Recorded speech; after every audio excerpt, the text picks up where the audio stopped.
أعوذ بالله من الشیطان الرجیم بسم اللہ الرحمن الرحیم والصلاة والسلام علی رسول الکریم نبینا محمد وعلی آلہ وصحبہ اجمعین۔ اگر آپ میاں بیوی ہیں، اگر آپ ہسبینڈ وائف ہیں، اگر آپ کی ابھی شادی ہوئی ہے یا آپ کی شادی کو سالوں بیت چکے ہیں، ایک دفعہ لازمی اس میسج کو اور اس ویڈیو کو، اس MP3 کو، اس آواز کو، اس سبق کو لازمی سیکھیں، لازمی سیکھیں، لازمی سیکھیں۔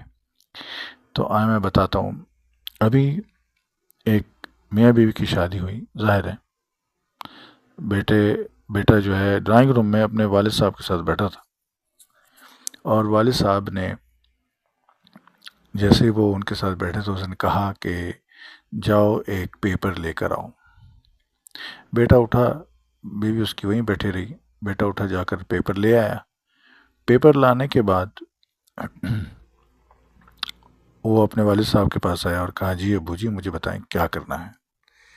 اس نے کہا اس پر کچھ لکھو، کوئی بھی جملہ لکھو۔ اس نے کوئی بھی جملہ لکھا اور کہا جی لکھ لیا میں نے۔ انہوں نے کہا اس کو مٹا دو۔ پھر کہا کہ اس پر پھر کوئی جملہ لکھو۔ بیٹے نے دوبارہ سے جملہ لکھا تو باپ نے کہا اس کو مٹا دو، مٹا دیا۔ تو ابھی دوبارہ سے تیسری دفعہ باپ نے کہا کہ آپ اس پر پھر کوئی جملہ لکھو۔ تو بیٹے نے کہا کہ ڈیڈی آپ مجھے سیدھے سیدھے بتائیں کیا آپ چاہتے ہیں، میں ویسے کرنے کے لیے تیار ہوں، آپ مجھے بتائیں کیا کرنا کیا ہے۔ اس نے کہا کہ اس پر جملہ لکھو۔ اس نے لکھ دیا، بولا اب اس کو مٹا دو۔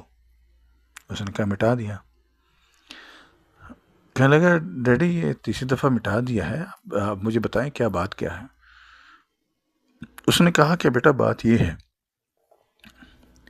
کہ زندگی میں شادی اور میاں بیوی کا رشتہ شادی کے بعد ایسا ہے کہ اس میں بڑا صبر کرنا پڑتا ہے۔ ڈیلی معاملات میں سالوں سال گزر جاتے ہیں، کبھی بہت ساری کوفتیں ہوتے ہیں، کبھی بہت سارے معاملات خراب ہوتے ہیں، کبھی بہت اچھے چل جاتے ہیں، ایک ہی جگہ پر بیٹھے ہیں، ایک ہی دوسرے سے دکھ سکھ کرتے ہیں اور ایک ہی دوسرے سے ہی لڑتے جھگڑتے ہیں اور ایک ہی دوسرے کے ہی ٹانگیں کھینچ رہے ہوتے ہیں، ٹائر کھینچ رہے ہوتے ہیں، جو بھی ہے مثال کے طور پر ایک دوسرے کو، یعنی یہ دونوں ہی آپس میں ہم آہنگ ہوتے ہیں، یا جو بھی ہے کبھی ہم آہنگ ہیں، کبھی آپس میں نہیں بنتی ہے، کبھی کچھ۔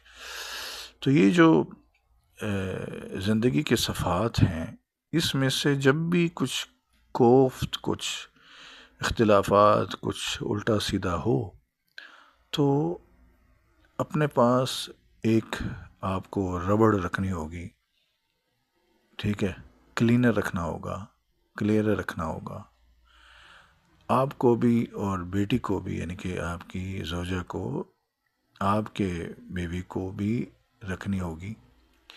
کوئی جب تک اس صفحے سے، اس زندگی کے ڈیلی روٹین کے روز مرہ کے صفحے سے آپ لوگ جو ہوا اس کو مٹاتے رہو گے، آپ دونوں کے رشتے بہت صاف رہیں گے اور بہت اچھے رہیں گے۔ لیکن جیسے ہی اس صفحے پر آپ نے مٹانا بند کر دیا تو یہ رشتے کا جو صفحہ ہے یہ بالکل کالا ہو جائے گا اور آپ لوگوں کے لیے مزید اس پر لکھنے کی گنجائش نہیں رہے گی۔ اس لیے یہ جو کلینر ہے، جو ربر ہے، اس کو لازمی ہاتھ سے نہ چھوڑنا اور روز صبح یا شام اس کو مٹاتے رہنا، تاکہ ہر شام اور ہر صبح آپ کی خوبصورت رہے۔